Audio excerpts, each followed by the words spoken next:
we present Nigel Anthony in The Hornblower story, adapted from 4 of the C.S. Forester novels by Val Gielgud. Part 1, from Mr. Midshipman Hornblower, The Even Chance.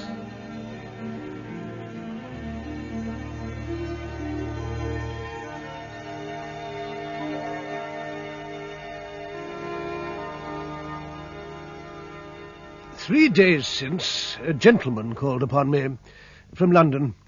A publisher, he called himself. Wanted to persuade me to write what he called my memoirs. Sent the fellow away with a flea in his ear. Not true enough that I've seen many places. Gibraltar, the Levant, the coast of Spain, the inside of a French prison. That I've served under Pellew and St. Vincent and Cornwallis. That I was Vice Admiral Lord Hornblower before I hauled down my flag for the last time. But a man forgets much as he grows older, and there is much a wise man prefers not to remember. So I shall write no memoirs. Better to sit by my fireside, to recall in tranquillity some incidents of those early years, when first I went to sea in times of war with France. Perhaps clearest of all in my memory remains my first sight of His Majesty King George's ship of the line, Justinian, pitching at her anchors off Spithead under a January gale that blustered up the channel. I see myself as a skinny young man, just out of boyhood. Thin legs and arms, a white, bony face above a high stock, and an ill-fitting uniform. I see the darkly tanned cheeks of Mr. Masters, Lieutenant of the Watch aboard the Justinian. I hear the slapping of the waves against her hull as I climbed awkwardly to her quarterdeck.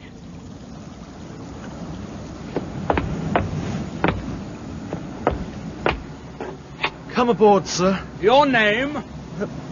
Horatio Hornblower, sir. Very Midshipman. good, Mr. Hornblower. Did you bring your dunnage aboard with you? There's my sea chest, sir. Forward at the entry port. I'll have it sent below. I'd advise you to get out of those wet clothes while you can. The captain's ashore. He'll see you on his return. Aye, aye, sir. Senior midshipman of your mess is Mr. Simpson. Report yourself to him. Aye, aye, sir.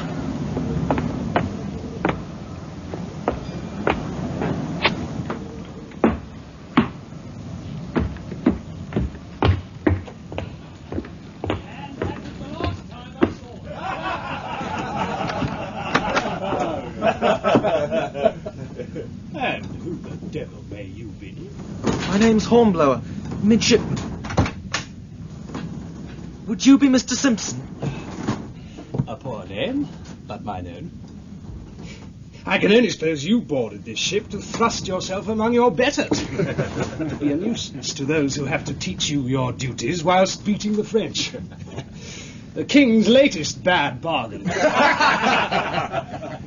How old are you? 17, sir. You must start at 12 if you hope to be a seaman. Do you know the difference between a head and a halyard? I can look it up in Norwich seamanship, sir. Look it up. You'd better. If you'll excuse me, sir. What's the matter? I'm afraid Afraid? I'm going... Good God! The boy's seasick. Seasick in Spithead and hopes to make a seaman. Get out of here before you foul my deck. Aye, aye, sir.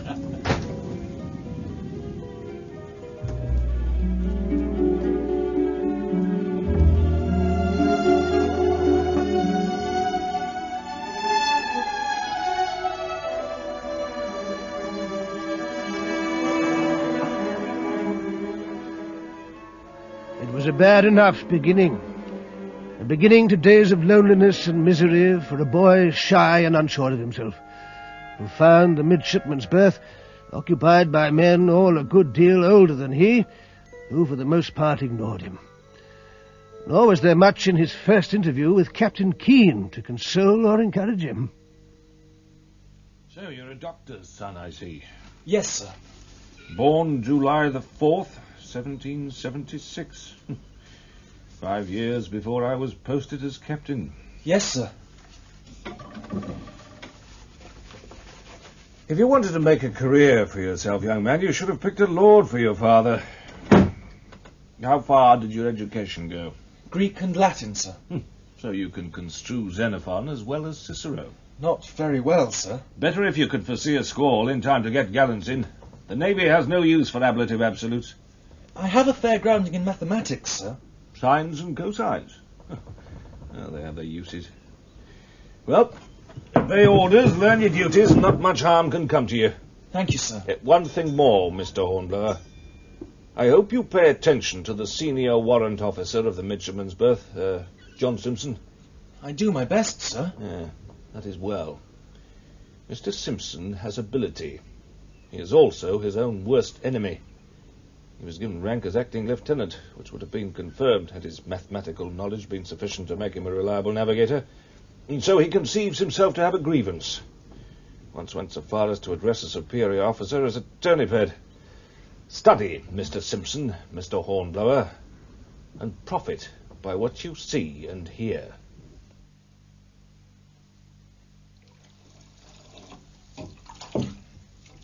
I find you a difficult young man, Mr. Hornblower. I'm sorry, Mr. Simpson. I do my best to... You even grudge me a clean shirt from your own lavish supply. I find that unfriendly, Mr. Hornblower. As a doctor's son, I should have expected sympathy with the needy. What do you say, Mr. Cleveland? Oh, I agree with you, Mr. Simpson. And no doubt the doctor was on good terms with the parson. And no doubt the parson helped with the education of Mr. Hornblower. Perhaps he taught Mr. Hornblower that fine poem, Elegy in a Country Churchyard. He did indeed, Mr. Simpson. It's a favourite of mine. You may care to refresh my memory of it by reciting one or two verses. I'm not sure that I can actually... But I'm certain you can, Mr. Hornblower. At any rate, you can try. Well? If you insist. I do, Mr. Hornblower. I really do insist. The curfew tolls the knell of passing day. The lowing herd winds slowly o'er the lea. The... I fear I don't recall at the moment. Your dirk scabbard, if you please, Mr. Cleveland. Here, Mr. Simpson. Thank you. Now, if you will place Mr. Hornblower's head between your knees, I will do my best to stimulate his memory. The curfew tolls the knell of passing day. The lowing herd winds slowly o'er the lea. There were moments during those weeks while the Justinian lay at anchor in that January of '94 when I longed, and such is the absurdity of youth, even prayed for sudden death to rescue me from the tyranny of John Simpson. There came a day when he and I were ashore in charge of a press gang, awaiting the hands from an expected West Indian convoy. We sat comfortably in the back parlour of the Lamb Inn, before a roaring fire, Simpson with a pot of beer laced with gin at his elbow. For once all's well with the world. Here's to the convoy, and may she be long delayed. Drink up, boy. Ah, Mr. Chalk, your servant. Thank you, Mr. Simpson. I don't think I know your young companion. Mr. Hornblower, Lieutenant Chalk of the Goliath. You should know Mr. Hornblower, Mr. Chalk, distinguished as the midshipman who was seasick the very day he came aboard in Spithead. I have heard of other naval officers who suffer from seasickness, Mr. Simpson. Perhaps you will join me in a glass. I fear we may have a long wait for the convoy. Your men are properly posted to watch for their hands as they come ashore. They are, sir. That is well. You know, I imagine, that I'm in general charge of the press gangs ashore. So Captain Keane informed me, sir. Now, we must find some way to pass the time while we wait. Oh, let me present my midshipman, Mr. Caldwell. Gentlemen. I suggest a game of cards. Perhaps whist would give us all scope for the exercise of our talents. You are acquainted with it, Caldwell? The rudiment, sir. Mr. Simpson? I enjoy any game of chance. Mr. Hornblower? With pleasure, sir. Excellent. Stakes, gentlemen, a shilling a trick and a guinea on the rub. Why not? Capital, then we may cut at once for places and partners. Hey, potman! 2 clean packs of cards, more lights, and refill the glass.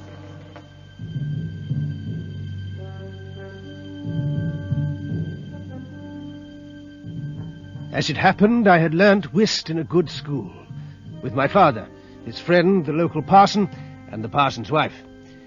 It took no more than 3 hands to realise that Lieutenant Chalk played a capital game, that Caldwell was moderate, and that John Simpson was hopeless. It took not much longer to realise that he was not only a bad player, but a bad loser. His face grew flushed with more than the heat of the fire, and as the potman came and went with liquor, so Simpson became both restless and noisy.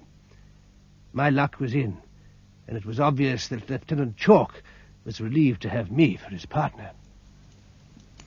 My ace takes your queen, Caldwell. And the rest are mine. What do you mean, Hornblower? I hold the king. He's right, Simpson. 5 tricks, game, and rubber. Damn it. I take another. Whether you lead diamonds or hearts, I trump and make 3 more clubs, Mr. Simpson. Seems to me you know too much about the game, Hornblower. You know the backs of the cards almost as well as you know their fronts. That is an insult, Mr. Simpson. I shall have to ask you for satisfaction. Now, Mr. Hornblower, Mr. Simpson had a momentary loss of temper. I'm sure he will explain. I have been accused of cheating at cards, sir. It's a thing that takes some explaining away. Damn me if I'll Mr. Simpson! Wine in and wit out, says the proverb. All friends here, I'm sure. Mr. Simpson was only joking, I know, Mr. Hornblower. Let us call for another bottle. With pleasure, sir. Good. If Mr. Simpson will beg my pardon before you 2 gentlemen and admit that he spoke without justification, otherwise only one satisfaction is possible. Apologise? To you? I'll see you in hell first. He's hardly more than a boy, Simpson. You can apologise without... Apologise be damned. I shall look forward to letting daylight into him. You are a rash young man, Mr. Hornblower. I blame myself that I gave occasion for what has happened, all the same. I had no alternative, sir. Perhaps. Nonetheless, when Mr. Simpson is cooler... No, sir. But I should be greatly obliged to you if you would apprise Captain Keene of the facts. Gladly. Thank you, sir. And perhaps Mr. Caldwell here will act for you. Oh, of course. The man's a bully. And plays a mighty bad hand at whist. Then I'll wish you luck, Mr. Hornblower. It's time I made the round of my patrols. If I were you, Hornblower, I'd take Lieutenant Chalk's advice. He's a good officer. I'm sure of that. But you won't. Would you? Well, how do you want to fight that bully Simpson? Well, you're the aggrieved party. You've choice of weapons. Any skill with a small sword? Never handled one. Then pistols. I've heard he's a good shot. You're pretty cool. Maybe. I hardly care. But I thought we might make the chances more even. And how would you propose to do that? In fact, we could make them exactly even, Caldwell. We could have 2 pistols, one loaded and the other empty. Simpson and I take our choice without knowing which is which, stand within a yard of each other, and fire on the word. I doubt if it would be legal. Well, one of you would be killed for certain. I thought killing was the object of the duel.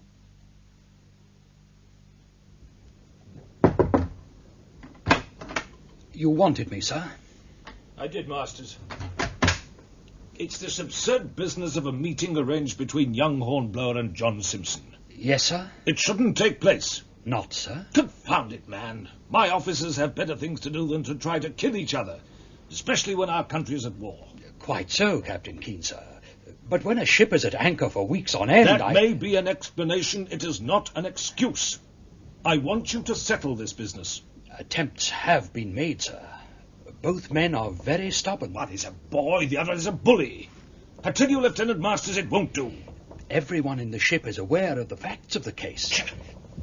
If I might be frank, sir. Certainly, certainly. I believe it would be good for the general morale of the ship if the thing was brought to a head. Why do you say that? Simpson is generally disliked, sir. Young Hornblower, he's an unknown quantity. He may be only shy.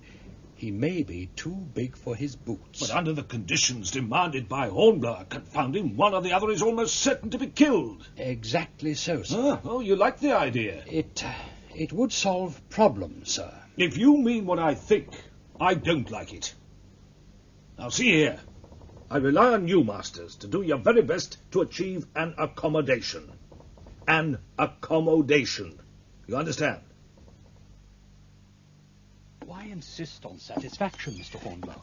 I understand it was merely a question of a few hasty words over cards and wine. Mr. Simpson accused me of cheating, sir, before witnesses. And the witnesses were not officers of this ship. I'm aware of that. Had they been my shipmates, I might have chosen to disregard Mr. Simpson's words as the ramblings of a drunken boor. What passed between us is now common property in the fleet. There is no hushing it up. You still demand satisfaction? I do, sir. I see. Do I also understand you are insisting on unusual conditions for the meeting? I suppose they might be called unusual, sir. There is no question of suppose, Mr. Hornblower. There are precedents, sir. As the insulted party, I am entitled to choose any conditions which the seconds deem to be fair. That is the talk of a sea lawyer, not of a ship's officer. I'm sorry for that, sir. My father has often rebuked me for being too glib with my tongue. Let us keep to the point. You are absolutely determined to continue with a business I can only describe as murderous? Yes, sir. Then I must inform you that Captain Keene has instructed me to be present at your meeting with Mr. Simpson on account of these strange conditions on which you have insisted. Yes, sir. I shall request the seconds to make their arrangements accordingly. Very good, sir. I am grateful for the captain's concern on my account. Look alive there! Make no mistake, Mr. Hornblower. The captain has things more important to consider than your skin. I am sure of that.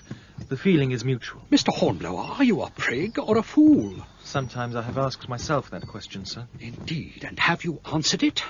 Not yet, sir. Not to my own satisfaction. I hope that one day I may be able. All my life I have suffered from a sense of uncertainty. Uncertainty regarding myself. Perhaps it is to that sense that I owe a certain stubbornness of disposition, once I have made up my mind. Over this business with John Simpson, there was much to be said for escaping from my persecution at his hands by dying. At the same time, I realized it would be agreeable to escape from it without dying. Simpson was certainly a better swordsman, and might be a better shot. The conditions for the meeting which I had named surely gave me rather more than an even chance, which was just as well. As I lay awake, hearing the Justinian's bell ring out each half hour during the night before the morning arranged for the duel, I knew that if I had no more to depend upon than steadiness of hand and eye, I should almost certainly be dead before another nightfall.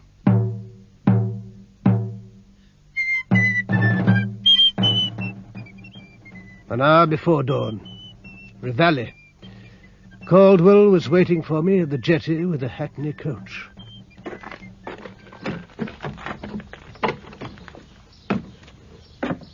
Take a sip of this, Hornblower. It'll warm your stomach.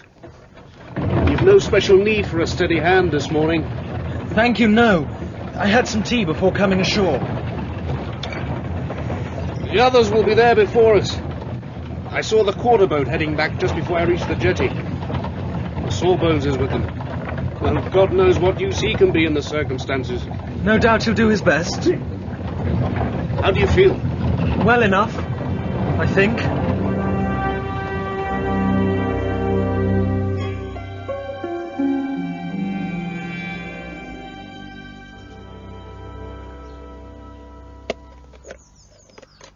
Now, gentlemen, here are the pistols. Both, as you see, are primed, but only one is loaded. I propose to spin this coin to decide the allocation of the weapons. Let the winner of the spin choose. Very well. Pray call, Mr. Hornblower. Tails. Tails it is. Make your choice, Mr. Hornblower. This one, if you please. I have done what was required of me. It remains for you two gentlemen to carry the business through. Yes, sir. Take this one, Mr. Simpson. I'm obliged to you, sir. I trust Mr. Hornblower will handle that weapon more carefully. He is a public danger. There are no distances to step out on this occasion. It's level enough here, I fancy. Will you stand here, Hornblower? And you here, Mr. Simpson? I thank you. For the last time, gentlemen, I beg you, Can you not be reconciled? A moment. Who is to give the word to fire? Thank you, Mr. Cleveland. I suggest we ask Lieutenant Masters to give it. If you all agree, very well. I will say 1, 2, 3, fire, with those intervals.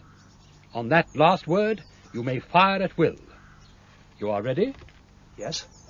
Ready. 1, 2, 3... Despite the pounding of my heart, my mind was clear. At that moment I knew that even if the loaded pistol was mine, I could not kill Simpson. A wound would suffice. I raised the weapon slightly so that it was directed towards the point of Simpson's shoulder. Fire! He's yours, Simpson. Thank you, Cleveland. It looks like it. A misfire, by God! Give me those pistols. The loaded one's hanging fire. We don't want it to go off now. Honor is satisfied. Both gentlemen have passed through this ordeal with credit. No one now can think less of Mr. Simpson if he expresses his regret to Mr. Hornblower. No one can think less of Mr. Hornblower if he accepts such a statement in reparation. Mr. Simpson? If you say so, sir. Mr. Hornblower? Very well. That is satisfactory. Oh, I wish you could all see your faces, solemn as cows. Mr. Cleveland, be so good as to relieve your feelings in a manner more befitting. Well, gentlemen, our coach is awaiting and the cutter is at the jetty. I think we should all be the better for some breakfast. And that, I fancy, should have been the end of the incident. The talk it had occasioned in the anchored squadron died away. It made more difference to me than I now care to confess that the name of Hornblower no longer meant the midshipman who had been seasick when he boarded the Justinian, but a man who had been willing to face an even chance of death in cold blood. However, in the Justinian herself there was other talk. Whispers circulated and grew. They came to my ears, and very angry they made me. I believe you wanted to see me, Mr. Hornblower. I do, Captain Keene. You seem to me rather a disturbed young man. With reason, sir. Yes. I fancy I can guess what you wish to say. Those pistols used in my duel with Mr. Simpson. Yeah? Neither of them was loaded, sir. You're quite correct, Mr. Hornblower. I gave the orders to Lieutenant Masters. What is more, I saved a life for the King's service, a valuable life. No one has suffered harm. Both you and Simpson have amply proved your courage. You both know you can stand fire. That is valuable knowledge for a naval officer. Every man in this squadron knows it too. My honour remains in question, sir. Don't blur your courage with priggishness, Mr. Hornblower. Seems I have to remind you of one admirable regulation of the Navy, to the effect that no junior officer can challenge his superior to a duel. The reason is obvious. Otherwise, promotion might become too easy. So, the mere issuing of a challenge by a junior to a senior is an offence, Mr. Hornblower. I see now that I acted hastily and foolishly, sir. Good. In that case, sir... There is another matter that I wish to take up with you, Mr. Hornblower. Sir? Captain Pellew of the Indefatigable has room for another midshipman. What's more, he's partial to a game of whist and has no good fourth on board. Now, he and I have agreed to consider favourably your application for it, should you care to make one. I don't imagine I have to point out that any young officer with ambitions would jump at the chance of serving under Captain Pellew in a frigate.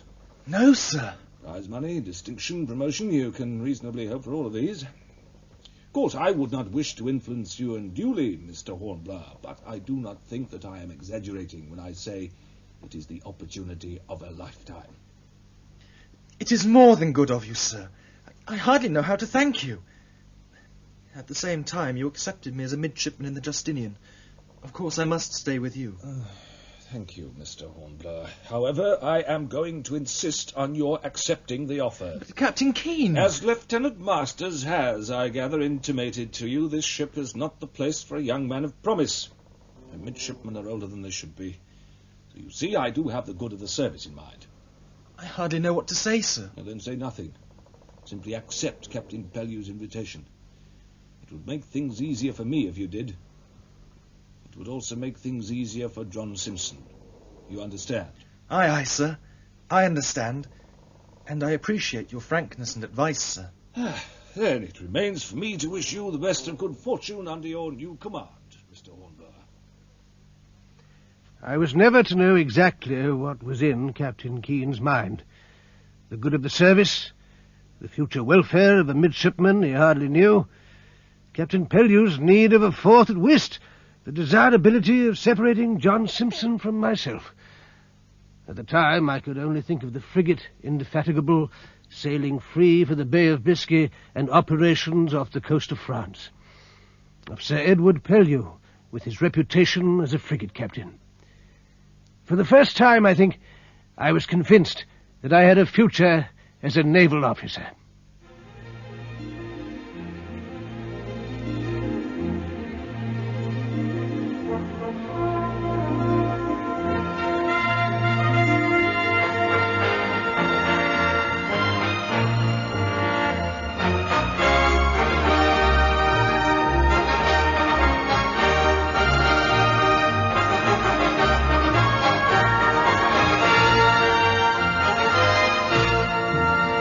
In part one of the Hornblower story, you heard Nigel Anthony as Lord Hornblower, the narrator, with Nicholas Fry in the role of Horatio as a youth.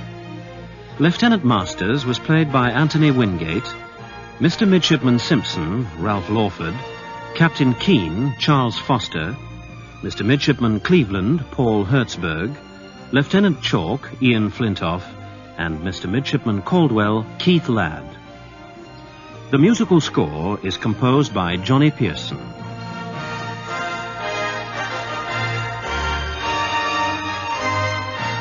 The Hornblower story is directed in Manchester by Trevor Hill, assisted by Christopher Hayden Webb.